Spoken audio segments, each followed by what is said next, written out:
सरकारनं पहिल्यांदाच प्रत्येक दिंडीसाठी 20,000 रुपये देण्याची घोषणा केली आहे। पण याच घोषणेवरून उद्धव ठाकरे आणि जयंत पाटील यांनी टीका केली आहे। आपल्या परंपरेची पताका खांद्यावर घेऊन जाणाऱ्या लाखो वारकऱ्यांविषयी कृतज्ञता म्हणून सरकारने या वर्षापासून प्रतिदिंडी 20,000 रुपये निधी देण्याचा निर्णय घेतला आहे। निर्मल वारीसाठी 36,71,00,000 रुपयांचा निधी उपलब्ध करून दिला आहे।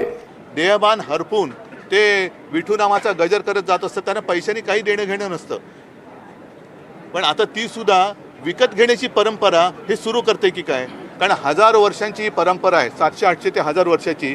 आजपर्यंत त्यांना कुठेही तशी काही कोणी गरज लागली, कारण त्यांचं सगळं काय असतं तो विठुराय आहे। म्हणजे अनेक वारकरी हजारो लाखोच्या संख्येने तिकडे जातात, मंदिरात त्यांना प्रवेश मिळत पण नाही, कारण एवढी गर्दी असते की मंदिराजवळ पण ते जाऊ शकत नाही। पण त्या मंदिराचा कळस बघून त्याच्यात ते आयुष्य सार्थकी लागलं असं मानतात, त्यांना तुम्ही पैशाचा लोभ दाखवू शकत नाही।